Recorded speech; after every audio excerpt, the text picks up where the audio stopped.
So Thomas Frank is, he's been a long-time journalist and author on the left of the political spectrum. And years ago, I became aware of him when he founded a small magazine called The Battler in the 1990s, which is actually still going, still publishing, and still in print. And he is also the author of a couple of books that have had a pretty big effect on the public discourse. One was called What's the Matter with Kansas, which Tom Frank went back to his home state of Kansas, and as a historian, which he also is, he had noticed that he knew that Kansas had this history of a lot of radical populism, but that today it had become very conservative, that the politics of that state had dramatically shifted, so he sought to find out why that was. And so that's What's the Matter with Kansas. It was very influential. It was widely discussed even by Democratic politicians. And there seems to be some concern about whether they're probably stuck in the elevator because it's really pretty slow. And most recently, he wrote a book called Pity the Billionaire. So the thread of his work has been on economic inequality, the plutocracy that runs this country. Those have been his concerns throughout his career. And he's also, for purposes of our discussion, since we're politics and media and a lot of TV and radio classes as well, his career also makes an interesting little narrative about the way media has changed over the last 15 years or so, because he's known as a print journalist and as an author of old-fashioned books, he was for years getting his ideas out in the same way people always got their ideas out in the past, and he had a column at Harper's Magazine, one of our nation's oldest print magazines, just recently he switched entirely to being a columnist at Salon, which is an online-only publication, because he realized nobody was as brilliant and carefully edited and painstakingly slaved over as his Harper's column was. It's the digital media age. Nobody was reading it. So he switched to Forlano, and now he's primarily an online writer. So that's what. So those kinds of changes in the media landscape have certainly affected his career in a very first-hand way, and we'll be discussing some of those changes with him. Something else I think we would probably want to discuss with him now, like Mobina, I'm filling time because our guest isn't here, but I'm also thinking out loud with you about things we might want to think about. Something else is he mentioned this morning in a panel that when he first started out as a pretty prominent, actually here he is. So hey Tom. Is this close? This is close. So without further ado, here's Tom Frank. And Bob, are you going to give a formal institute welcome? Did you talk about this program? No, I talked about Tom Frank. Okay. Just one thing. One thing I want to tell you. Professor Frank, Mr. Frank, is the Robert L. Hess Scholar in Residence. We have a special endowment for this in memory of Robert Hess, who was the president of this college during the 1980s and did a lot of quite wonderful things. And his family and his friends raised this endowment, and it allows us an income to bring to the campus every year or every other year a distinguished scholar, writer, artist, somebody whose work is of interest to a wide variety of people. Scholar stays for a week and does lots of things. We have like 15 separate engagements for him. There are two that I would just like to alert you to. Tomorrow night at 5:30 in the Tanger Auditorium, he's giving a lecture called Against Creativity. And on Thursday at 12:30 in Whitman Hall, big auditorium, he is having a public dialogue with the Nobel Prize winning economist and New York Times columnist Paul Krugman on the legacy of the Obama administration, which means mainly, how do we decide if they got right on what they didn't? It should be enormously interesting. So if you can, come to either or both of these, especially the one on the floor. That would be something not to forget. Okay. I leave it now to you. All right, Liza. All right. I think I was just telling these guys that these are students in the TV radio department, which is okay.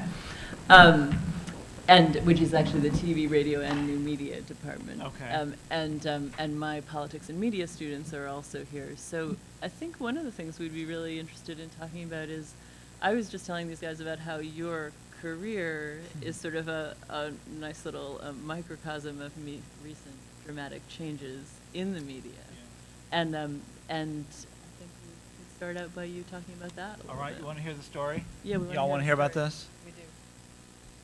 So I started my own magazine when I was an undergraduate, and I'm sorry I took this away from you, Liza.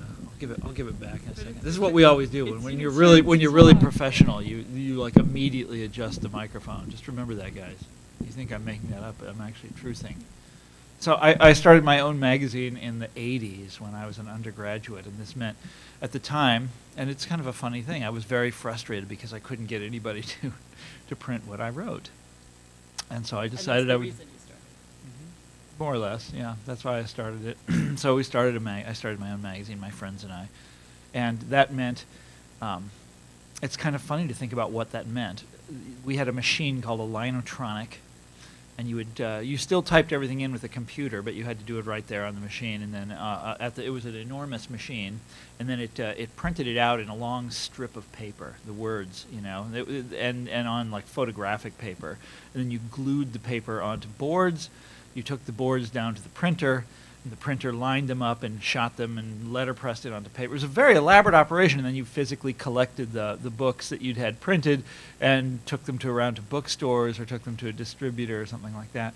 And today it is so much. None of you will ever have to suffer through this indignity of of starting your own magazine. Now it's funny, the hunger for content is so great out there that it's kind of the opposite. There's like everybody is, well, I shouldn't say the hunger for content. That's the wrong way to put it, because we'll get to that in a minute, the economics of the whole industry. But that it's become so easy to to become a blogger, or to have to put your stuff out there in public before the public eye. Easiest thing in the world. So by the way, I had a career in between. So in between starting my own magazine and becoming a blogger, I wrote for the Wall Street Journal, among other things, which I was one of the opinion columnists at the Wall Street Journal, which is the largest circulation paper in America. It was at the time. I imagine it still is. And I also wrote for Harper's Magazine a lot. Was a columnist for Harper's Magazine, which is a different sort of approach to the published word. Very polished, very highly refined, closely edited magazine, done in print only. Very little online presence. And now I'm at salon.com, where I am only virtual, and I'm not in print basically at all anymore. So it's a funny world. You go from one extreme to the other, and along the way, the economics of this have changed quite a bit. I originally got a PhD in history. I thought that's what I'd do with my life. I'd be a history professor. And I wandered right into, this is sort of the economic side of all this, I wandered right into this monster job crisis that was going on. This is in the mid-1990s. It's still going on today. It was very, very difficult to get a proper job teaching history, and I wound up teaching as an adjunct. You know what this is, right? I was doing that in Chicago and earning very little money, and at the same time, I was writing essays for the local alternative news weekly, the Chicago Reader. You know what a alternative news weekly is? They used to have them all over the country. They were all like versions of the Village Voice, and lo and behold, I could make more money writing a single article for the Chicago Reader than I could teaching a class all semester as an adjunct. And so I gave up on being a historian to be a journalist because of the money. You can imagine that. Because it paid so much more. Well, it doesn't pay very well anymore. Now there's such an enormous number of people who can put words together. Well, there's all sorts of different factors that determine the price of journalism, but you know about this, Liza. You can probably, we could all go around and talk about sort of the awful stories of how little you get paid to do journalism anymore. And to be, in academia is following the same path. So I'm really here to cheer you up about your futures. And to tell you that you're going into the most lucrative field, a field undergoing great expansion. No, I'm kidding about that. I mean, you know what's happening out there, right? The newspapers are collapsing, and it's hard for me to be nostalgic about the newspapers because I was there when they were healthy, and they really sucked. Like one very small number of people holding a monopoly over what an entire city read and knew about the news. That's not a good system. And the current system is a lot better in terms of what you have access to, but of course, it doesn't. It can't sustain. You have to be able to. You have to have a. Well, who is it that said you have to have an institution?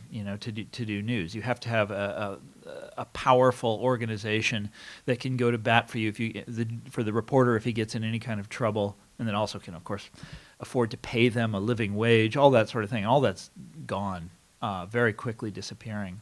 Somebody was saying, it was the guy that wrote The Wire. You know who I'm talking about? Mm-hmm. I forget his name, but he was sort of eulogizing. Yeah, he was eulogizing the era of the newspapers, and he said that the coming, decades are going to be a golden era for corruption in America because the scrutiny of the press is disappearing all over this country, and he's exactly right about that. There's very few places in America where you still have a robust journalistic culture. This is one of them, by the way, New York City. Washington, D.C. is another. There's so many journalists in Washington, D.C., and they all live in the same neighborhood. It's just that everybody's writing about one another there. But very few other places. So I'm from Kansas City originally, and the local newspaper there is it's just a nothing now. It was the Kansas City Star was once a very good regional paper that people were proud of. The editor was famous. They had columnists that were syndicated, around the country. That kind of thing, all gone now. It's just a couple of pages, almost all of it wire service feed. They have very few journalists. God, why am I telling you this stuff? It's a noble profession. Keep with it. Okay, done. But I'm interested in something you said, though. Because that's very depressing, of course. I'm so sorry. No, but it's all true. So we're not going to be upset with you about that. But I'm interested in, you started the Baffler when you were an undergrad because you and your friends didn't have other places to publish the kind of critical work that you were doing. That's right. The landscape is a bit different now. Oh, yes. So, maybe you could talk a little bit about that. You've gone from a situation where the barriers to entry to participating in media were quite high in the 1980s, and as you just pointed out, now they're almost zero. That's right. So that's an important phrase, the barriers to entry, because what you just said is exactly right. So if to get something published back in those days was very difficult, and especially difficult if you had a unorthodox interpretation of something, which that's all my life. It's just, one unorthodox interpretation after another. And actually, since the students don't know your work, maybe give a little bit of a sense. I mean, I talked a little bit about it, but. Oh, okay. So I've also written a number of books. So maybe it's best to talk about about what I've done in terms of those books. But to get back to the idea of barriers to entry, I mean, this is a critical thing, and so I shouldn't be all doom and gloom. Today, it is the easiest thing in the world to get online and get yourself published, get your ideas read by millions of people. Easiest thing in the world. The hard part is getting paid for it. And that's always been tough, but it's especially tough now. And that's I mean, I can't wait till somebody figures out the answer to that one. That'll make it all worthwhile again, But so far, the sort of great revolution that has swept over our industry is, on the one hand, has destroyed barriers to entry, but which is fantastic. But on the other hand, has destroyed the ability to make a living at it, which is catastrophic. And so lots and lots of voices. But what depresses me about it really is that we have all of these different voices in this country online. All of them, chewing over the same ideas. Everybody talking about the same things. Everybody sort of traveling around as a herd, hitting the same topics. For a while, like I said, I worked as a newspaper columnist for the Wall Street Journal, and one of the things I noticed there, and this is the high ranks of the journalism industry. These are the guys, my competitors. These are the guys that I looked up to when I was a boy, and that's what I really wanted to be, a newspaper columnist. They all write about the same things. Even these guys. Can you say when this was? Oh, yeah. I was a columnist for the Journal from 2008 to sometime in 2010. I forget exactly when. And then I moved the column over to Harper's Magazine, and now I have moved it to Salon.com. But it's what I found when I was writing a weekly column for the newspaper was that columnists all gravitate to the same ideas, and they all discuss the same things. And it's worse online. Because there's so many different voices, there's so many possibilities. We could all be talking about millions of different things, and yet we all want to, talk about the same things, which is always kind of it's kind of a strange thing. Okay, so let me tell you a little bit more about my past, in case you're interested. So, I started out doing. I wanted to do cultural history, cultural journalism, cultural and intellectual. We used to say, the history of ideas. That's what I always wanted to do. Be a sort of critic of ideas.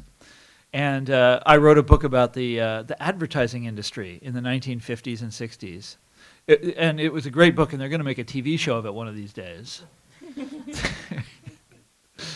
It's a great TV show. And so if you guys have any questions about how Mad Men is going to transpire, how it's going to unfold, just ask me, because I probably know. I'll be doing a slideshow based on that book. I think either tomorrow or the next day. I forget. I think it's tomorrow. I'm going to be talking about that stuff that I did way back then. A history of the advertising industry in the 50s. And it's more interesting than it sounds.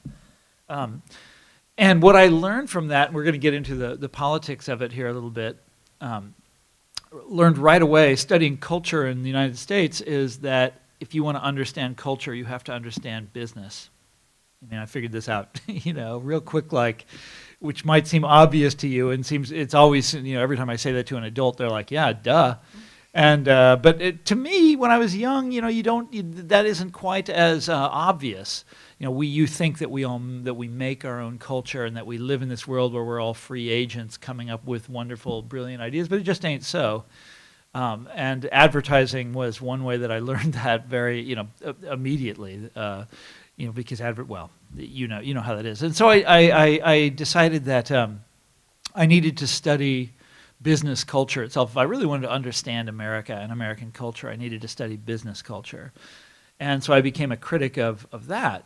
And it was a great time to be doing that. It was the 1990s. Do y'all remember the phrase? Do y'all ever hear the phrase, the new economy? I know you don't remember it, but the new economy. This was big in the 1990s, and the idea was that the internet. We had discovered the internet, and it was changing everything. And I know a way to explain it to you. Have you ever seen the movie The Matrix? Yes, you've seen that. There is a kind of a narration. I forget who the main character is. Do you remember the one who has the pills? And he's like, you've never seen it? No, I haven't, but I don't remember his name. Yeah, Morpheus, and he's explaining what went wrong in the world. And he says, humankind was reacting as though, I forget the exact words, but he puts it very well, but he's describing the 1990s. We had turned a corner, and we had reached this golden age, and we thought everything was going to be wonderful from here on, and then, everything fell apart. That's exactly what the 1990s was like. It was, it was an almost ecstatic time. We had won the Cold War. We knew what worked and what didn't work. The stock markets were going up. The NASDAQ hit 5,000, and it's only, by the way, just recovered that height like in the last couple weeks. So it's the 90s are back, 15 years later. And it was business was in a kind of mad frenzy of self-love, and they were running these ads and producing these books about the corporate soul, and it goes on and on and on. Anyhow, so I wrote about this stuff, and that was a blast. Believe me, it was a lot of fun, and it was especially fun because my book was published right when it all fell apart. So I was on the book tour, and the stock market was crashing every day, and that doesn't sound like fun now that I mention it, but it was a sort of great affirmation for me. And then the obvious next step from there is political conservatism, okay? Because the question that I couldn't answer back in the 1990s is, if this stuff is falling apart, this stuff, this prosperity is hollow. It's not delivering the kind of things that everybody thinks we need. And by the way, and the same thing is happening again now. You got prosperity for some. More than half the population believes the recession is still going on, though. Well, why don't they do something about it?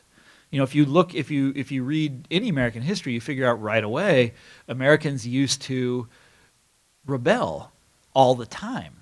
All through our history, they're constantly causing trouble for the rich and for the political class, and they're not doing it anymore. Why not? What the hell happened? And so I wrote a book about sort of tenacity of conservatism in the face of disaster. Like, why do people who are hard hit by these economic troubles that we have, why do they continue to vote for conservative politicians, for politicians that have built this system, the sort of free market system? That's an interesting question, you got to admit. Why? Because in most of recorded history, they would do the opposite, right? They would throw those guys out and start over again, but they're not doing that anymore. And so I wrote a book about this. It was set in my home state of Kansas, and we called it "What's the Matter with Kansas?" And I'll tell you some other time why I called it that. Well, I guess the title's kind of obvious, isn't it? And one thing led to another, and here I am today. Okay. I mean, so this is always but you're always making a trouble. critique Always that making is, trouble. That is pretty far outside the mainstream Right. of our political discourse, and yet and you've been making that same oppositional critique for quite some time, and in various creative ways, and very eloquently. But what do you think that, I mean, granted the digital media landscape makes it very hard for writers to make a living, and the economics of it, as you point out, no one has really figured out. But do you feel like less of a lone voice now in the digital media landscape, or how do you think that that's changed? Do you think there is more? Do you think it's a more politically pluralist one, or just as stultifying in completely different ways? That's a good question. So I have like thousands of friends on Facebook, but if you look closely, they don't really like me very much.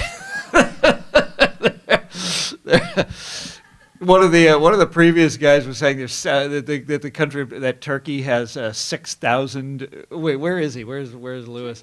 The country of Turkey. They have 6,000 paid trolls. The government pays 6,000 people to troll journalists. I thought that was kind of awesome. Yeah, paid trolls. Yeah. Oh, but these guys know what I mean, right? You guys know what that is, right? A troll, yeah. It's someone who's mean. Someone who's mean online, like my Facebook friends, who aren't really friends. So do I feel well? I just don't know the answer to that, because a part of it is that as you know, well. God, I don't know the answer. I mean, I have. I suppose it's easier for my writing to find an audience, but you know what else is happening at the same time? I always have to look on the dark side, right? You gotta look on the bleak side, and the the bleak side, the awful side of it is that as it's become easier for more people to find my writing and for my writing to find its audience. We as a nation are exposed far less to ideas that are difficult or unorthodox or ideas that trouble us. And this famous critique that the internet has allowed everybody to choose the news that they want to read. Yeah, everybody doesn't know this. Oh. Well, this is so one of the great things about the days of the newspaper was you didn't have any control over what was going to be in it. You'd open it up and here's a story that is like that like crushes everything you believe in, right?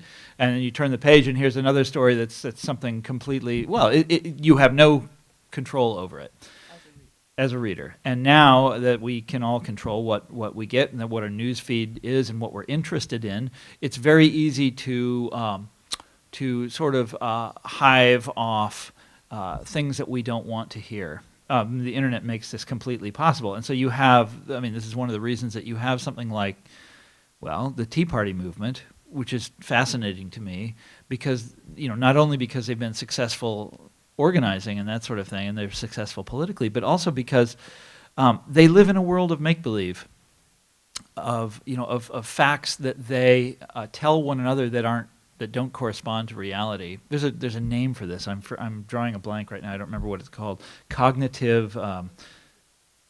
It's like cognitive withdrawal or something like that. It's like this withdrawal from society, where you can just believe whatever you want to believe. And so you have people that believe Barack Obama was born in Kenya, and there's nothing you can do to. It's like he shows them his birth certificate. Not good enough.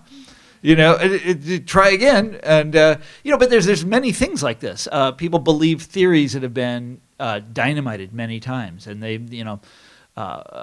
it's cognitive withdrawal from the collective life, and the internet makes that possible, and that's kind of a that's great for me to find an audience, but it's also.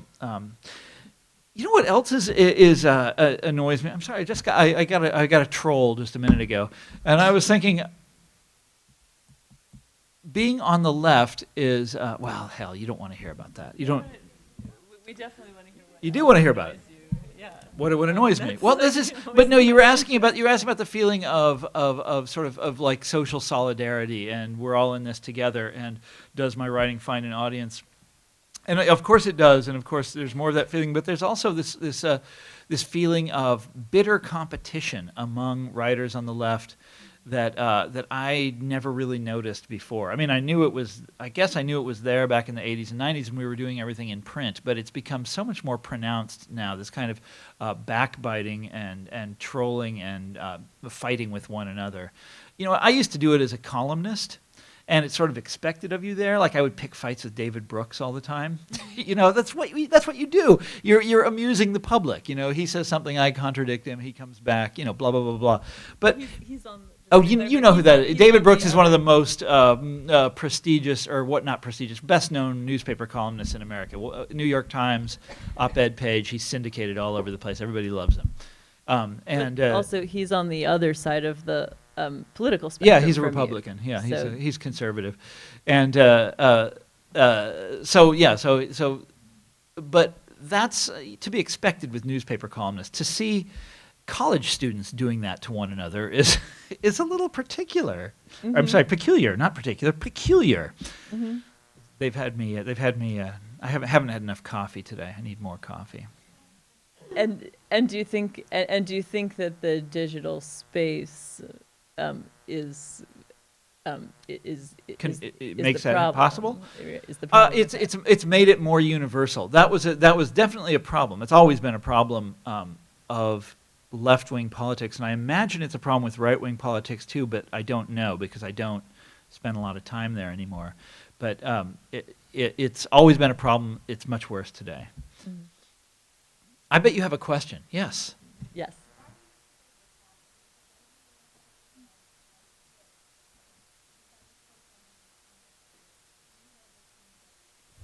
Right. Public discourse. No, you're right. And it should be. And when Paul Krugman comes here on Thursday, I'm going to commit an act of amazing, anti-solidarity. I'm going to criticize our president, who I used to love and thought was the greatest guy in the world, and I've actually become a big critic of his. And so it's like I want solidarity in one sphere, but I refuse to do it myself. I've always been very critical of almost everyone. It's just the kind of person that I am. I guess what's interesting to me is to see that spread all over the place. I don't necessarily think it's a bad thing. Like you said, that's how we get to the truth, is through debate, through exchange of ideas. That's how it's done. And what's where do you see the line between this toxicity that you're describing and a healthy sense that everyone's a critic? Yeah. Or a democratization of critique? That's the $1 million question. I'm sorry, I don't know the answer to that. Do you have the answer? Do you have the answer? Come on now. No, I don't. But that's exactly right. The line between exchange of ideas and toxicity, where is that line located? I mean, because we definitely have a lot more of both. Yeah, absolutely. And that was such a good question that I think that we're done now. No, awesome. That I think we should have more questions. Keep an eye open for questions, so if you have a question. We can see them from here. If you guys just raise your hands. Awesome, no questions. Oh wait, there's someone. What's your issue with President Obama? That's a good question. That is a good one, and I'm going to go into it in detail on Thursday, hopefully. But I think that he, I guess it's a case of high expectations. To try to be charitable. I thought that we were in a very bad place in 2008. And I thought that he was exactly the right man for the job. I thought that he was going to, that he was going to wipe the slate clean. He wasn't a Republican like George Bush, and he wasn't associated with the Clinton administration in any way. And I thought this meant, a fresh start. And we would, he would start doing the things that the country obviously needed to be done, starting with the banks. I mean, that was the obvious problem then, and it still is today.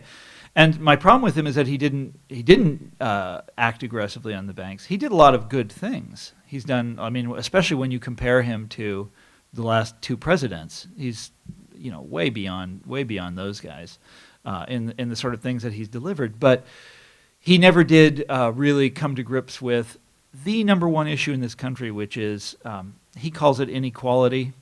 Our ancestors would have called it the social question. Another term for it is oligarchy, which is where we're going in this country, with a tiny percentage of the population having everything and everyone else just struggling for the crumbs. And that's the direction we can all see this country is going in. President Obama had the perfect opportunity to do something about it. He knew it was a problem. He talked about it all the time. He spoke about it very eloquently. He still does. But he didn't do it. He didn't take the kind of action that was necessary. And I think that's unfortunate. I think that's the way I always put it is that we came to a turning point in this country in 2008, and we didn't turn. And that's a shame. Now, he did lots of other things that are great. For example, the stimulus was good. I wish it had been bigger, but it was what it was pretty damn good.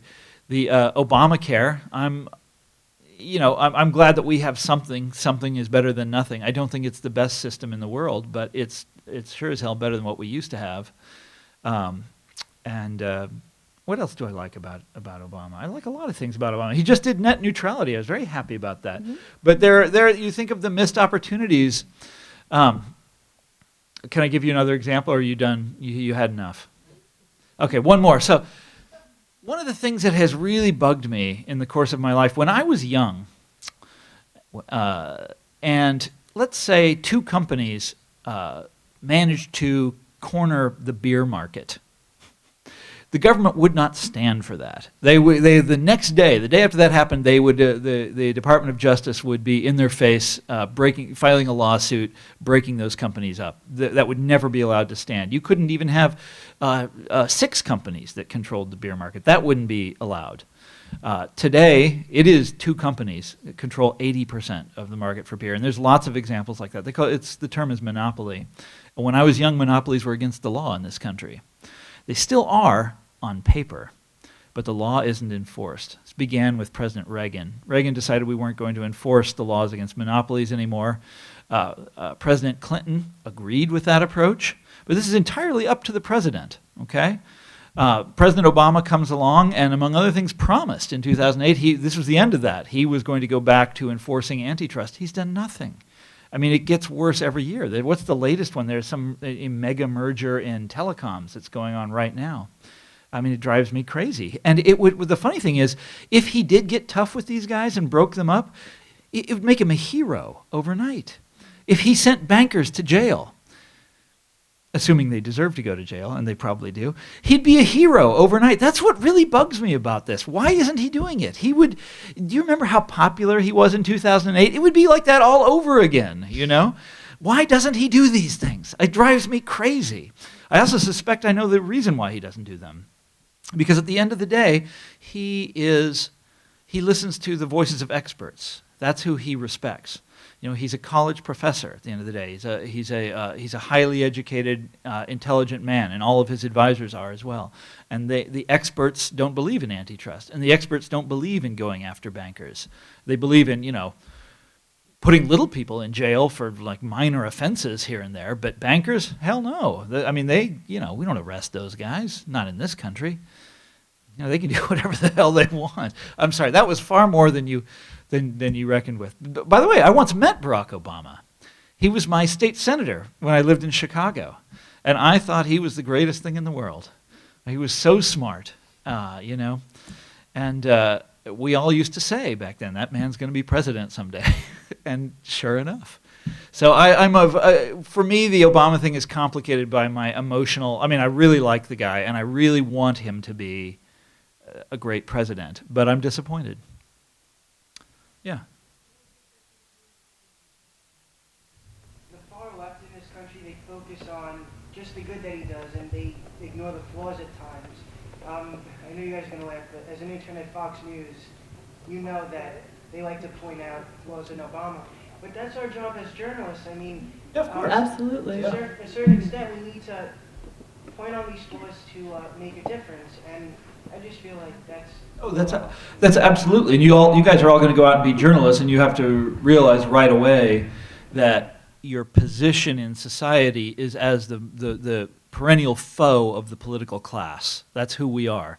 And so there's a reason that Washington is filled with politicians on the one hand and journalists on the other hand, and it's a love-hate thing. They need the journalists to get the word out, but they also know that the journalists are forever going to try to zap them. And sometimes the zapping looks pretty stupid. Can I give you an example of what I mean? So I've been doing a lot of research about the Clinton administration lately, and I came across a transcript of the day when Bill Clinton signed the bill, the law that overturned Glass-Steagall. Okay, do you know what I mean by when I say this, overturned Glass-Steagall was the banking law of this country from the 1930s up till 1999, when it was overturned. And overturning it is what set the table for the meltdown in 2008 and all the incredible problems that we've had ever since with the financial industry. And on the day that Bill Clinton signed the legislation overturning, getting rid of this old law, he gave a speech talking about how this was the right thing to do because it was a Depression era law, and we had advanced into this new economy and this new age, and it didn't matter anymore. And then a journalist pipes up with a question. I'm sorry, I don't remember what the question was, but it had absolutely nothing. This is one of the most momentous pieces of legislation in the 20th century that Clinton just signed, and the guy's question has nothing to do with it at all. It's about he's trying to zing him on something. It didn't have to do with a sex scandal, but it was about that low. It was like it had nothing to do with anything. And it's like, look what this guy just did. And this journalist is asking the stupidest possible question. See, that's the problem, is that we're often we're supposed to be, we know we're supposed to be in opposition to these guys, and we're supposed to ask them tough questions and never let them off the hook. But what we think of as the tough questions is like asking them about, stupid little things, like whatever is the scandal du jour. And we miss the big picture. We miss the dude just signed this law. Look at what he just did. And instead we're worried about, some dumb little thing, like where he's going to go on vacation or something like that. If he's going to go on vacation to the wrong place. Yeah, yeah. Clinton used to do polls to determine where he'd go on vacation. Mm-hmm. This is, you guys missed the 90s. It was crazy. Yes, again. I know, we're not supposed to call on the same person, but she's the only one who cares. No, Okay, over here. We'll come back to Nicole. Sorry. What was it like as a journalist to go from having your work physically printed to just submitting online and no longer having that tangible hard copy of what you've written? Well, my parents can't read it anymore. The question is, what is it like to go from having a tangible hard copy to being just virtual, just being online, just digital? And my parents were great readers of my stuff, and now they're like, they can't figure it out. They're like, salon.com? What is that? So, my Harper's came in the mail, and you're not in it. What's going on? So there's that. The other thing is that print journalism tended to be much more closely edited. I don't know of any online publications. Do you, Liza? Online publications that edit really carefully. Salon edits a little bit. Not on the level that old school print magazines. So, but Harper's was an amazing thing to write for, because there are layers of editing that you would go through, editing and fact checking and all of this kind of thing, and that's I don't know of any online publication that does anything even close to that. But the finished product the finished product, say at Harper's Magazine, was a thing of beauty. It's a good-looking mag. I love print, by the way. It's a shame that it's going, but I love it. You've seen Harper's Magazine, or if you haven't, you should go out and get one, and because it is a thing of beauty. It's beautifully arranged on the page, and it's perfectly edited. It's a fantastic magazine. Have you? Have you noticed a specific, do you think your work has declined in quality? Oh, now that. No, seriously. Yeah, it's much worse. Going from Harper's. No, because I'm very. Oh, come on. Yeah. Someone's calling me. Stop that. Has my work changed? Let's say, has my work changed? Yeah. Well, it definitely has changed. Okay, with Harper's, you aimed for a kind of. Oh, thank you. You didn't have to do that. You really didn't have to do that. I was falling asleep myself. Okay, all right. You asked for coffee and it arrives. That is so nice of you. With Harper's, you aim for a kind of wittiness. Oh, and the biggest change. So, when I wrote for the Wall Street Journal, I'd turn in an essay, and they would put it online about an hour and a half later. Okay, and it would be up. And I would send it out to my list of friends, and the fur would start flying almost immediately. And write for Harper's Magazine, and there was a month. I would turn in an essay, it would be finished, I'd work and work and work on it. It would take weeks and weeks and weeks and get it exactly right. And then you would forget about it. It wouldn't come out it was more than a month. It was like a month and a half as they sent it off to the printing plant, and then it had to get mailed out to subscribers. And it finally shows up in the mailbox. It's like, I wrote this? I would have no recollection of writing it. With Salon, it's back to this kind of instant gratification. I turn something in and then boom. And so you can write about something that just happened the day before. And I like that. So we call that writing on the news cycle. Yeah.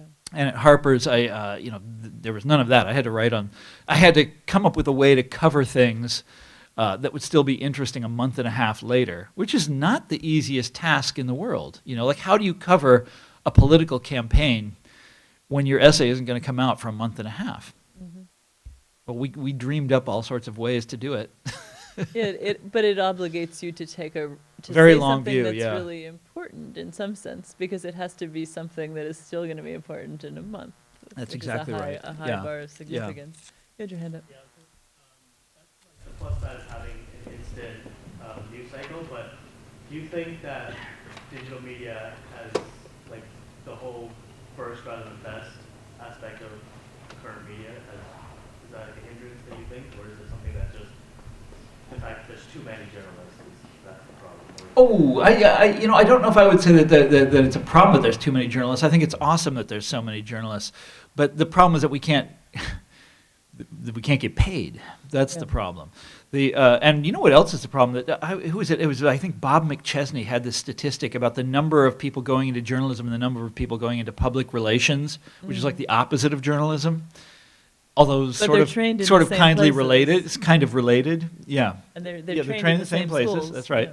Yeah. But there's now 3 times as many people. There's like 3 PR people for every journalist.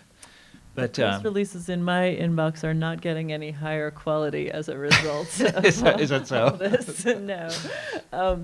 But I think that's. But there was a time when when journalism was a lot of it was just recycling press releases, and I'm sure you still see tons and tons and tons of that.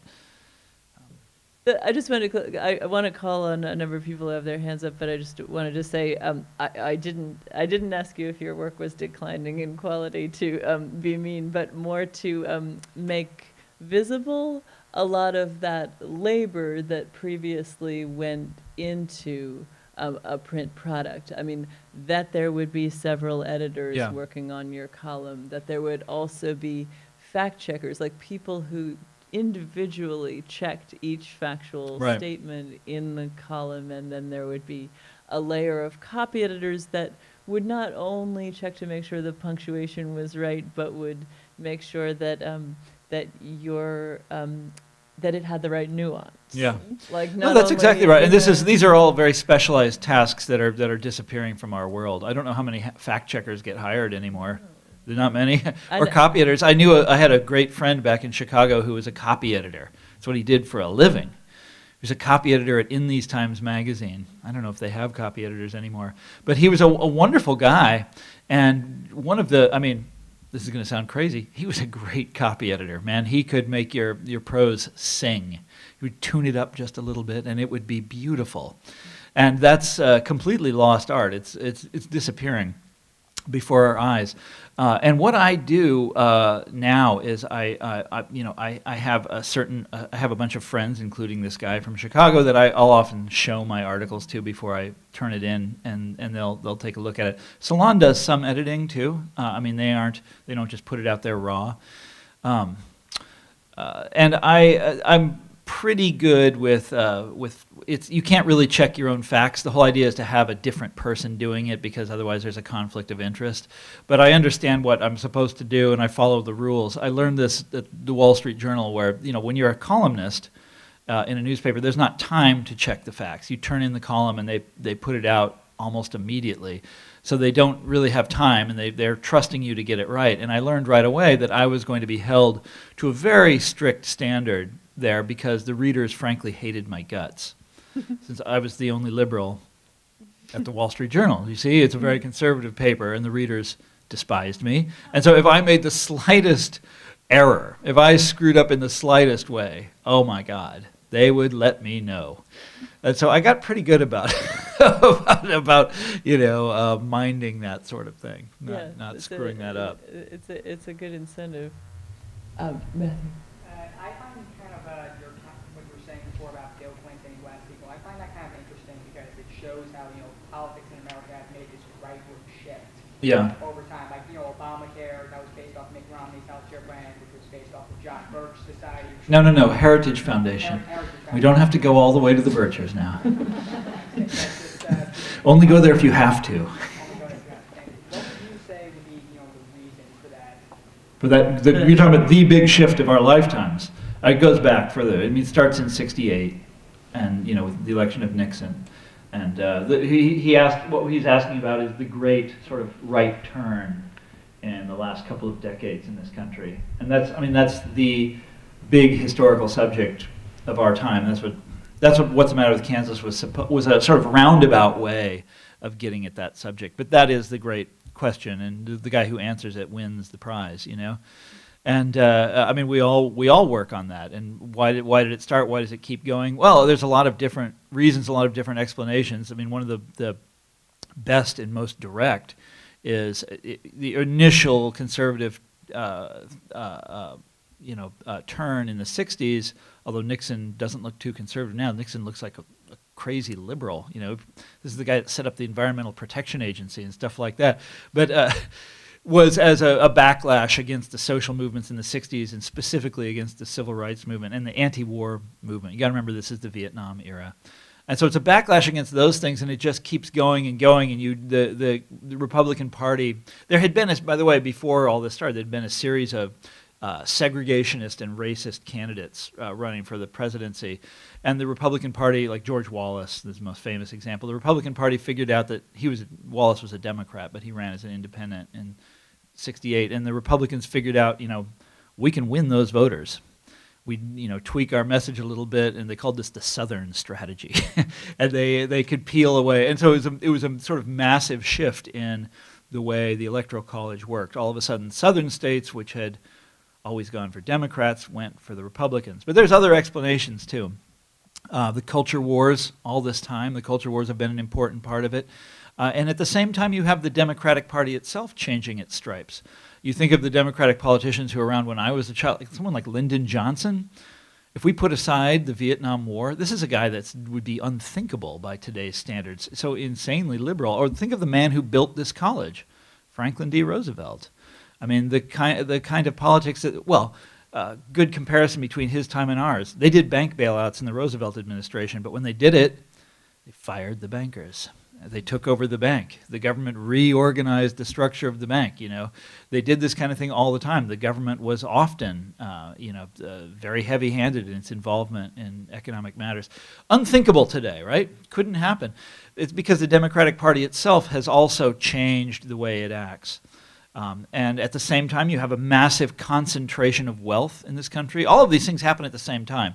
Wealth starts concentrating in the '70s.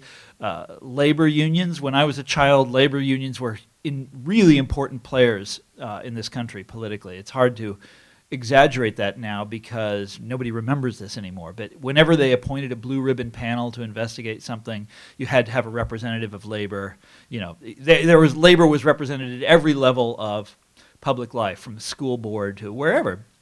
Gone, it's just disappearing before our eyes. You look at a place like Wisconsin. This is the birthplace of a lot of things associated with the labor movement, and they just passed right to work there. So all of these things are happening at the same time, and the Soviet Union collapse is another important part of the story. All this happens at the same time, and it's very difficult to put your finger on the one single reason why it happens. These things reinforce one another. I'm sorry, are you guys interested in this at all? We're still, and what's funny is that this is what when you asked about Obama in 2008, I thought that we'd finally broken the cycle. I mean, I didn't. I'm always so critical and pessimistic, I had hopes that we had broken the cycle, but we haven't. As we can all see, we're still in the grip of this chapter of history. We haven't got loose from it. God, I talk too much. I really talk too much. Go ahead. How do we break loose from it? Next question. So the question is, how do we break loose from this cycle? Well, I have oligarchy. Tom, what do you do? Oligarchy. How do we do about oligarchy? Well, there are some easy things to do. There are things that are within our grasp. or I should say within the grasp of our political leaders. There are also things that are within our grasp as citizens. The one that I always mention first is organized labor, joining unions and that kind of thing. And you guys probably don't know this, but it's next to, your college students, it's time you found out, it's next to impossible to form a labor union in this country. Maybe it's different in New York State, but where I come from, it is next to impossible because the way labor law is enforced in this country. We have all the laws are on the books, they just don't enforce them. And if all it would take is a little push from Washington to change that completely. So we thought that this is one of the things that we thought President Obama was going to deliver was something called card check, where to form a union, all you have to do is sign a card rather than go through a very difficult and expensive election campaign. And if he had done that, I think you would have seen a wave of union organizing sweep the country. It's like every Starbucks in America would be would be unionized, and all over the place. And it would be these things have happened before in our history, but they don't happen now. That would change things pretty dramatically. If all of a sudden people had to pay their workers well, that would change everything. Other things would I don't know, bring back the estate tax would change things. And giving labor unions more power would have significant other political That's right, effects. because labor unions tend to argue for higher minimum wage and better public schools. They protect Social Security, so none of these other things. It would have ripple effects. But how do we break free from the cycle? I have all sorts of advice for how Democrats should play the game differently. I never shut up about this stuff. It's a subject that drives me absolutely crazy. So President Obama always reaching out for a grand bargain with the Republicans. Well, he should stop doing that. It's a little late now, but had he fought them effectively back in 2009 and 2010, I don't think we would have seen the Tea Party movement rise up in the way that it did. I think that busting up the banks would have been really good for breaking this cycle, because these guys now, this is this organized knot of money. These people have so much more money than any other industry or group of people, except for maybe Silicon Valley, that anybody else can put together. And they can throw this around with and really determine the politics in this country. That industry needs to be taken apart piece by piece, and he totally had it within his power to do that. These people were caught red-handed breaking the law in all sorts of different ways. I mean, there was just something that came out the other day.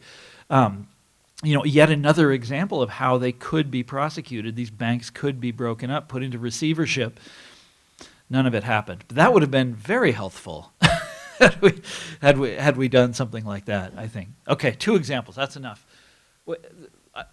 You call them. I don't know. You had your hand up before. Okay. Yeah. Before, when you were talking about the Clinton administration, how one of the reporters asked a question that had nothing to do with like the monumental thing that happened. Why do you think that seems to be a problem in journalism, focusing on? Why is that a problem in journalism? Like, why are we focusing on the small, scandalous things instead of the bigger picture and the impactful stuff? Okay, so the question is, why do we in journalism focus on little scandalous things rather than the big picture things? Sometimes because we don't get it. I like journalists, I am one, and I spend a lot of time around other journalists.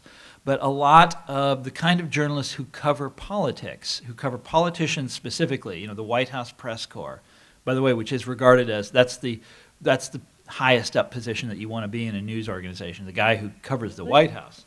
Yeah, that's aces. These people don't care about anything else. All they care about is the zinger and the personality and who's up and who's down. How are your numbers doing? Who's going to win re-election? And so a journalist like that probably wouldn't understand what was happening right in front of his or her eyes. And they also, and this is where it gets really ugly, those journalists tend to be part of the consensus picture.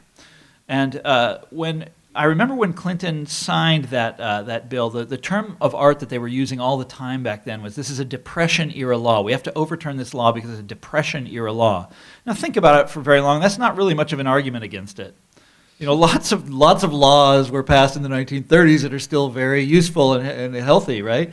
That doesn't necessarily make something bad, but for the kind of DC mentality. Everybody, you know, they all agree on these things. And so for a member of the kind of journalistic, I'm not putting this well, but for a member of the kind of journalistic group that I'm describing, that would be very convincing. I'll give you an example of the kind of person I mean, and I'll put a name on it, Thomas Friedman. Do you know who this is? The columnist for the New York Times that writes about foreign affairs. Here is a guy who has cheered for every free trade deal, and these free trade deals often turn out to have these disastrous consequences that other people who sort of like friends of mine are out there predicting these disastrous consequences, but he just brushes that off. He's like, no, don't you see? It's a free trade deal. Free trade is good. We all know it's good because we learned that in college, right? And like that's his argument. That's it, right? We all know that. So, you know, forget about the rest of it. This is when they passed NAFTA, there was another term of art they used back then, and that term was no-brainer. NAFTA is a no-brainer. All the journalists said this. They all agreed on this, all the Washington press corps.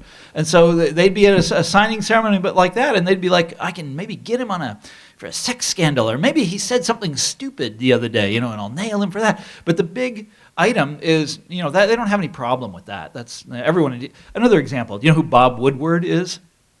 Okay, he's another sort of prince of the Washington press corps.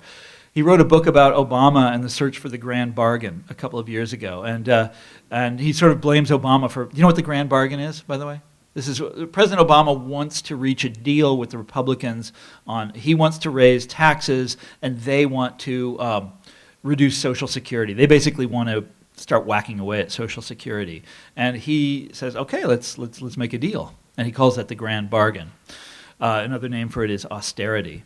So far, he hasn't been able to get it. The Republicans are you know, just can't say yes. You know what I mean?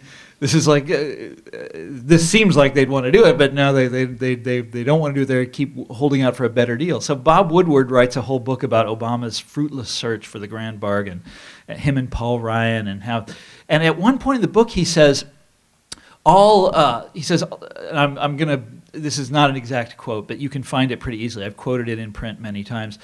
Basically, every thinking member of the Washington community knows that entitlements have to be brought under control. Everyone agrees on this, you know, and it's just irresponsible for these politicians not to act on it. But I love that everybody agrees, and that's Washington for you. This is just this land of, we think of them as fighting like cats and dogs, right? Partisanship, Second Civil War, all these terms that get applied to it. No. They agree on all sorts of things that they shouldn't be agreeing on, things that are really bad.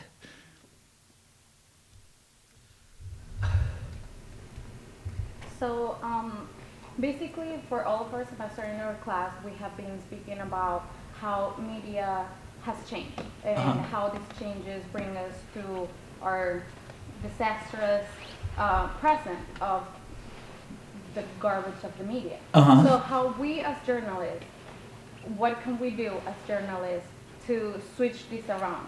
Besides from what the answer you gave yeah, well, that was more of a political question, yeah. What can we do as journalists to not be that guy that calls out the stupid question at the end? To change things around. To be the person that calls out the question that needed to be called out. To make things important and relevant.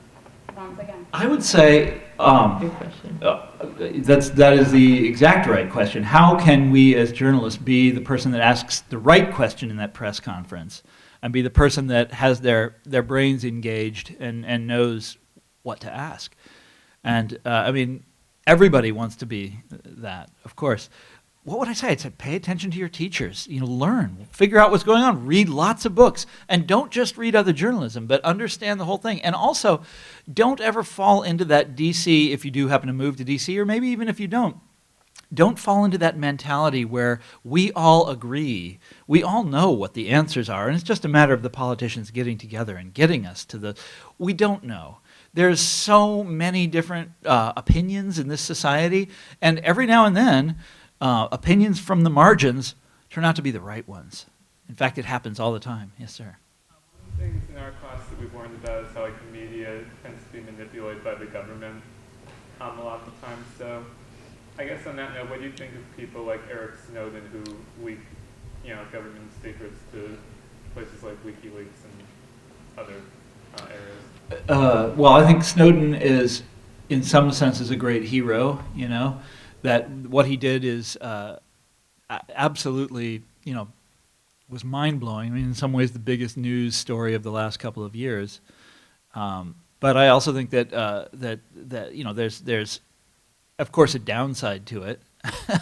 You know, he blew all these secrets. It's funny though. I mean, the amazing stuff that we found out. So the people that I know in Washington just hate the guy. They're so angry about this, you know, because it represents failure in all of these different ways. And here's a guy, you know, revealing all of these secrets. They just can't believe that this happened. It's like a technocrat's worst nightmare. Yeah. Like all the systems are broken. Yes, exactly. But I mean, if it wasn't for him, there's so many things that we wouldn't know about. I don't get why he didn't do it before the election. You know, I mean, Obama and Romney probably wouldn't have disagreed about anything in those leaks, but at least the country could have started having a conversation about that. I mean, why would he wait until after that? Who knows? That's of course he's the only one that knows the answer to that. What do I think about that? Well, I mean, look, it's